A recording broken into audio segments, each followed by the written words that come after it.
Sir ನೀವು ಅವತ್ತು stage ಮೇಲೆ ಹೇಳಿದ ಒಂದು ಮಾತಿನಿಂದ ಈಗ ಇಂಡಸ್ಟ್ರಿ ಕೂಡ ಪ್ರಶ್ನೆ ಕೇಳಬಹುದು. ಈಗ ಅವತ್ತಿಗೆ ನಾನು ಏನ್ ಮಾತಾಡಿದೆ, ಸಾಕಷ್ಟು ಮಾಧ್ಯಮದಲ್ಲೂ ಅದ್ರ ಬಗ್ಗೆ ಚರ್ಚೆ ಆಯ್ತು, ಮಾತಾಡ್ಬೇಕಿತ್ತು, ಮಾತಾಡಬಾರ್ದಿತ್ತು. ಕರೆಕ್ಟ್, ನಾನು ಯಾರಿಗೂ ಪ್ರವೋಕ್ ಮಾಡಕ್ಕಲ್ಲ. ಇವತ್ತಿಗೆ ನಾನು ಮಾತಾಡಿದ್ ಕರೆಕ್ಟ್ ಅನ್ಸುತ್ತಾ ನಿಮ್ಗೆ? ಇವತ್ತು ಇಡೀ ಇಂಡಸ್ಟ್ರಿ ಮಾತಾಡಿದಕ್ಕೆ ಅರ್ಥ ಇತ್ತು ಅನ್ಸುತ್ತಾ? ನಾನು ಹೇಳಿದೆ ಒಂದ್ ಇದೇ ಸ್ಟಾರ್ಟ್ ಆಗ್ತಾ ಇದೆ, ಒಂದ್ ಎದ್ದೇಳ್ತಾ ಇದೆ, ಯುದ್ಧ ಅಂತಂದೆ. ಏನ್ ತಪ್ಪು ಹೇಳಿದೆ?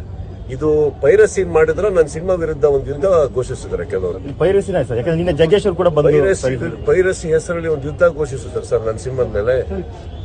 ನಾನು ಅದನ್ನೇ ಹೇಳಕ್ ಹೋಗಿ ಯಾವ ದುರಂಕಾರದಲ್ಲಿ ಮಾತಾಡೋದಲ್ಲ. ಬಟ್ ನಾನು ಏನ್ ಮಾತಾಡ್ತಾ ಇದೀನಿ ನನಗೆ ಗೊತ್ತಿತ್ತು.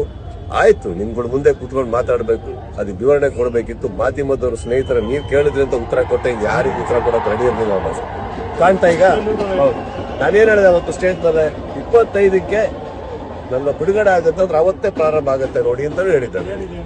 ಇದೇ ತರ ಹೇಳುದು ನೋಡಿದ್ರಲ್ಲ.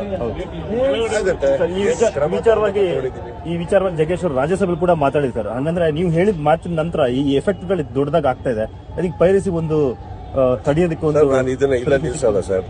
ಆಯ್ತಾ, ನಾನು ಸರ್ಕಾರವನ್ನು ಭೇಟಿ ಮಾಡಿದ್ದೀನಿ. ಚಿತ್ರರಂಗಕ್ಕೆ ಒಂದು ಒಳ್ಳೇದಾಗಬೇಕು ಅಂದ್ರೆ ಒಂದು ಒಳ್ಳೆ ಕೆಲಸ ನಡೀತದೆ ಸರ್ಕಾರದ ಸೈಡಿಂದ. ಇದು ನಾನು ಪ್ರಾಮಿಸ್ ಮಾಡಿದ್ರೆ ನನ್ನ ಸ್ನೇಹಿತರ ಒಳಗಡೆ ಅವರು ಎಲ್ಲದಕ್ಕೆ ಮಾಡ್ತಾ ಇದ್ದಾರೆ. ಚಿತ್ರರಂಗಕ್ಕೆ ಒಂದು ಒಳ್ಳೆ ಆಗೋ ತರ ಖಂಡಿತವಾಗ್ಲೂ ತಗೋತೀವಿ. ಅಂಡ್ ಇವಾಗ್ಲೂ ನಾನು ಹೇಳ್ತಾ ಇದ್ದೀನಿ, ನಾನು ಯಾವ್ದು ಆವೇಶದಲ್ಲಿ ಮಾತಾಡಿರೋ ಮಾತ್ರ ಅಲ್ಲ ಅವು. ನೀವೇ ನೋಡಿದ್ರಿ ಏನೇನಾಯ್ತು ಅಂದ್ಬಿಟ್ಟು. ಸರ್, ಇವಾಗ 45 ಮತ್ತೆ ನಿಮ್ದು ಒಟ್ಟಿಗೆ ಬಂದಿರೋದು ಸಿನಿಮಾ. ಅವ್ರು ಹೇಳಿದ್ರು ಎಷ್ಟು ಆಗಿದೆ ವೈರಸಿ ಅಂತ. ಸೊ ನಿಮ್ ಸಿನಿಮಾ ಎಷ್ಟು ಪೈರಸಿ ಆಗಿದೆ? ಅಲ್ಲ, ನಿಮಗೆ ಮೊನ್ನೆ ಪ್ರೆಸ್ ಮೀಟಿಂಗ್ ಅಲ್ಲೇ ಹೇಳಿಲ್ವಾ 9,000 ಆಡ್ ಲಿಂಕ್ಸ್. ಅಲ್ಲಿಂದ ಇವತ್ತವರೆಗೆ ಎಷ್ಟಾಗಿರ್ಬೇಕಂಗೆ ಯೋಚನೆ. 10 ಡಿಲೀಟ್ ಮಾಡಿದ್ರೆ 20 ಹಾಕ್ತಾರೆ, 10 ಡಿಲೀಟ್ ಇನ್ನು 20 ಡಿಲೀಟ್ ಮಾಡೋದು 40 ಹಾಕ್ತಾರೆ. ಅಂದ್ರೆ ಒಂದು ಬ್ಯಾಚ್ ನ ಕೂರ್ಸಿರ್ತಾರೆ. ಗೊತ್ತಾರೆ ನಿನ್ ಕೆಲಸ ಏನು, ಲಿಂಕ್ ಹಾಕ್ತಾ ಇರ್ಬೇಕು. ಅದೇ ತಾನೇ ಅವ್ರ ಕೆಲಸ. ಅದು ಒಂದು ಕೂರ್ಸಿರ್ಬೇಕಾದ್ರೆ ಪೇಡ್ ಕೂರ್ಸಿರ್ಬೇಕಾದ್ರೆ ನಿನ್ ಕೆಲಸನೇ ಇದು ಅಂದಾಗ ಆಕ್ಚುಲಿ ಸಿನಿಮಾ ಪೈರಸಿ ಮಾಡೋ ಉದ್ದೇಶನೇ ಇಲ್ಲ. ಪೈರಸಿ ಯಾವಾಗ ಸರ್ ಆಗುತ್ತೆ? ಅದರಿಂದ ಹಣಕಾಸು ಸಂಪಾದಿಸ್ತಾ ಇದ್ದೀರಾ, ದುಡ್ಡು ಮಾಡ್ತಾ ಇದ್ದೀರಾ ಅಂದ್ರೆ ಹೋಗ್ತೀನಿ. This is not called piracy, this is called crime to kill a product. ಉದ್ದೇಶ ಬಂದು ನಿಮಗೆ ಫ್ರೀಯಾಗಿ ತೋರಿಸ್ಬೇಕು ಈ ಪಿಕ್ಚರ್ ಅನ್ಬೇಕಾದ್ರೆ ಇದರಲ್ಲಿ ನಿಮಗೆ ದುಡ್ಡು ಎಲ್ಲಿಂದ ಇದೆ ಇವಾಗ?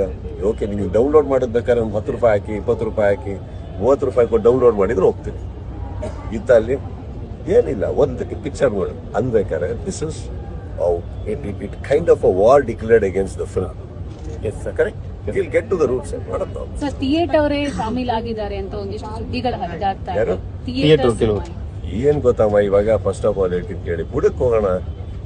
ಯಾಕೆ ಈಗ ಯಾರಾದ್ರೂ ಒಬ್ರು ಬಂದು ಇವಾಗ ಪೊಲೀಸ್ ರೆಕಾರ್ಡ್ಸ್ ಅಲ್ಲಿ ಯಾರಾದ್ರೂ ಬಂದು ಒಬ್ರು ಹೆಚ್ಚು ಕಮ್ಮಿ ಮಾಡಿದ್ರು ಅನ್ಬೇಕಾದ್ರೆ ಅವ್ರನ್ನ ಹಿಡಿದ್ರೆ ಅವ್ರ ಮೂಲಕ ಬುಡಕ್ ತನಕ ಹೋಗ್ತಾರಲ್ವಾ? ಕರೆಕ್ಟ್.